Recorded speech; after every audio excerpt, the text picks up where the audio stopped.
Hi, lovely people! Good morning! How are you today? It's a beautiful day. Ayan, it's sunny day today. Katatapos lang ng shift ko, guys. 17 hours. Ito, pauwi na ako. I'm thinking if I'm gonna go to Dollar Tree or I will go home directly. Ayan, I'm driving. Ang ganda ng sikat ng araw, oh. Ayan. I decided to just go home directly.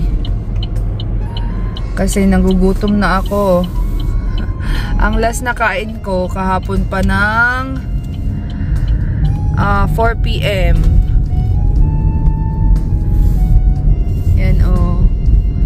Ganyan kapag fall dito sa US. Parang guys, malungkot. Kasi nga, walang kulay, walang buhay ang mga puno. Ayan, brown na brown.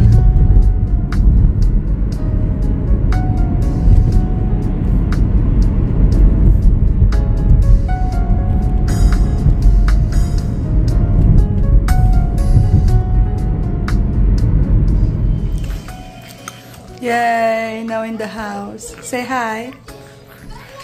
Hi first. Hi.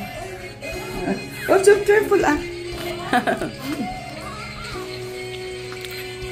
Hindi na ako dumaan sa Dollar Tree, guys, kasi nagugutom na ako. Kaya umuwi na ako. No.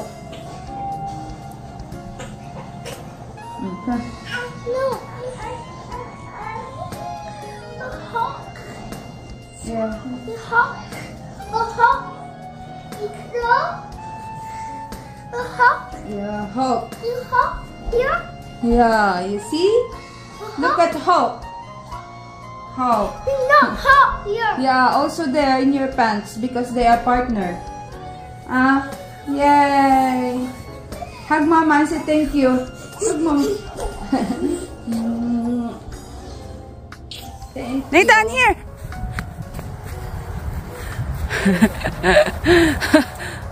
No, use your feet. Come on. Oops. Good job. Oops. Here.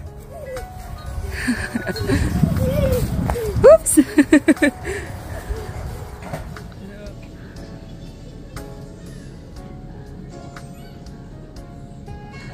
Ayan, papasok na si Nathan. Nakaalis na yung bus na sinasakyan ni Nathan. Gawan ako ng gawaing bahay. Kakaalis si Nathan, guys. Ito, bibihisan ko ang batang maliit. Ang baby love ko, si Ethan. Bibihisan ko siya, papalitan ng damit. Naligo to kahapon. Ang ligo niya every other day. Oh, ligo-ligo ka kahapon bago pumunta sa work si mama. Ha? Ngayon, bihisan ka ni mama. Ay, Gigi, palit-palit ng damit. Tapos, punasan natin yung leeg. Itikos! Itikos! Itikos! Punasan natin. Punasan natin.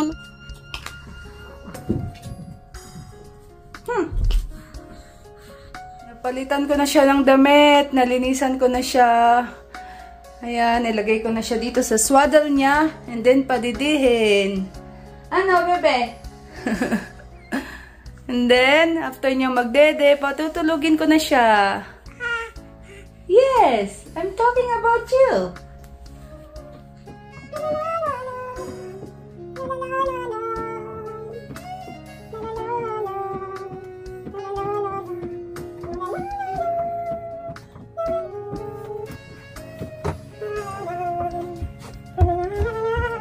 Pagkatapos kong mag-sort ng labahin, isasalang ko na tong mga tuwalya. Yan, nakasalang na yung mga towels. Kukunin ko naman itong mga nilaman ko kahapon na ibang mga beddings. Titiklopin ko na siya. Yan, natiklop ko na siya. I'll put it away tapos maglilinis na ako ng CR.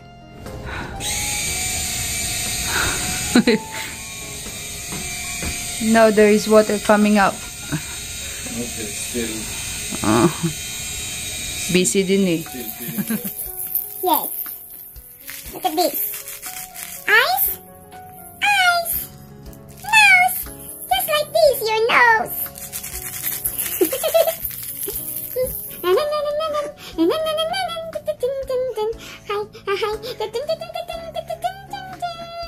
Head, shoulder, knees and toes, knees and toes. Head, shoulder, knees and toes. Naudlot ang aking gawain kasi nagising itong baby. Pinainom ko siya ng gatas muna. Tapos naglaro kami ng konti. Ngayon, parang inaantok na naman siya. Kaya patulugin ko lang siya. Makakatulog naman siya kahit na nagsasalita ako. Ano, bebe? Sa mga bago lang dito sa vlog ko, guys, magpapakilala muna ako. Ako ay si Joanne Ruto. Nakatira kami dito ng aking asawa na si Eli Ruto dito sa US. Ayan, may dalawa kaming anak. Nathan ang pangalan ng panganay, and then this one is Ethan. So, ako po, guys, ay taga Pilipinas. And then si Habi ay taga Kenya. Ayan si Nathan. Kakadating niya. Patid sa kanya ng bus. Come here. Where are you going? Daddy is not here. Let me get your food and then you eat lunch na. Did you eat snacks in the school? Huh? Nathan, did you eat in the school? You're going directly to your tablet? You. How's your day? Boy, how's your day? Good? Good? Yes or no? Good, okay. Luto ako ngayon, guys. Ito. Dinuguan.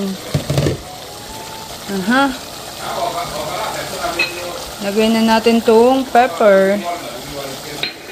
Hindi ko makain ito ni Habi, guys. Ako lang kakain ito.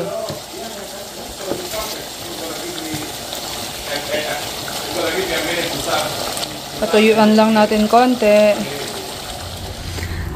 I'm going to my check-up today. Ayan si Habi.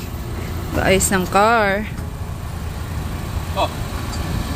Samahan niyo ako, guys. Magpapatingin ako sa PCP ko.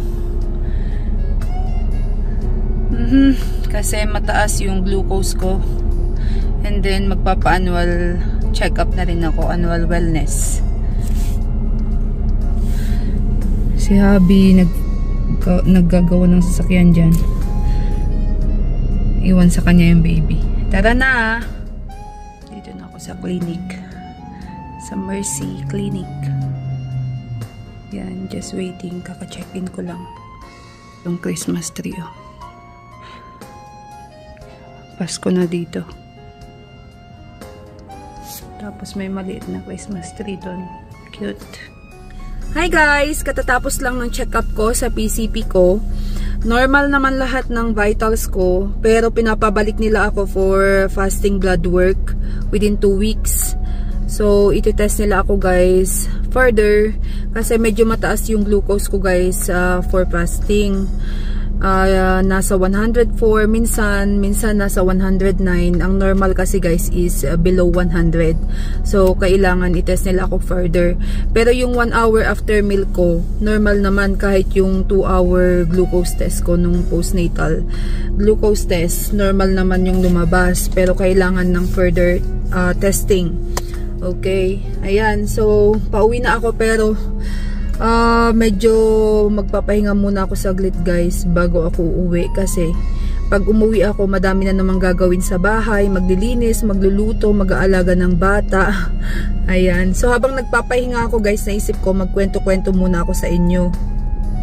So ayun nga, guys, kinasal kami ni Habi June 7, tapos umalis siya ng Pilipinas June 20, 2013. Okay? So, si hubby guys at ako, hindi kami dumaan sa yung parang katatapos ng kasal, magsasama, ganyan. Hindi kami nagsama guys ni hubby after ng kasal namin kasi umuwi na siya. Umalis na siya ng Pilipinas kasi mag-expire na yung kanyang student visa. Okay, si hubby ay dumaan siya guys sa Dubai. Nung umalis siya ng Pilipinas, dumaan siya ng Dubai. Nag-stay siya sa Dubai guys ng 2 weeks. So, ano yung ginawa niya sa Dubai? Naghanap siya ng work doon. Actually, wala siyang kakilala sa Dubai, guys. Si hubby, naghanap lang siya sa Facebook, ganyan. Tapos, mayroon siyang nakita na Kenyan na nakatira o nag-work sa Dubai. Ayan, kinontak niya. Tapos, sila yung nag-accommodate sa kanya. And then, nung nag-stay siya sa Dubai, guys, naghanap siya ng trabaho. And, nakahanap naman siya ng work. Ayan. After 2 weeks, umuwi siya ng Kenya. Nag-stay lang siya sa Kenya guys ng mga 1 month. Tapos, bumalik siya sa Dubai after ng 1 month. Tapos, nag-work na siya sa Dubai guys. Ayan. So, si hubby, dapat sana guys, siya yung mag-manage ng mga business nila. Kasi nga, diba, ang kinukuha ni hubby sa Pilipinas is, ang kinuha niya is BSBA, major in HRDM. Ganyan. Nasa business management siya. So, pero guys, si hubby kasi, nasa kanya yung, sa thinking niya guys, gusto niya, meron siyang mapatunayan sa sarili niya. Ayan, kaya, yun bang hindi siya sasayaman ng pamilya niya, ganyan, kundi yung gusto niya, yung pag-angat niya sa buhay, galing sa kanya. Ayan, so, bumalik na nga siya sa Dubai guys, nagsimula siya doon. Ang sahod lang ni hubby nun guys is 1,700 dirham. So napakaliit lang niya kung tutusin, para lang siyang 20,000 pesos. Ayan, ako naman guys, nag-stay pa ako sa Pilipinas noon kasi nag-aaral pa ako ng masters noon guys. Tapos nag-work ako at the same time, nagtuturo ako noon ng high school. Ayan. So after a year, kinasal kami 2013. After a year, 2014. Ayan. Sumunod ako sa kanya sa Dubai. Okay. Ayan, sa Dubai. Pero, hindi naman kami nagsama sa Dubai kasi magastos guys. Konti lang yung sahod niya nun. And, syempre, nung pagpunta ko sa Dubai guys, tourist visa lang din yung gamit ko. Ayan. To be continue ang ating kwento-kwento guys kung ano yung naging sitwasyon namin sa Dubai. Okay. Dito na ako sa bahay guys. Ayun si hubby. Siya yung bantay sa baby. Ito na ang dinuguan. Luto na. Dry yung dinuguan namin guys. Hindi siya yung parang masabaw na dinuguan ng iba. Medyo ma-oily lang siya ngayon kasi ang ginamit ko yung pork belly. Kain na tayo bago magising si baby.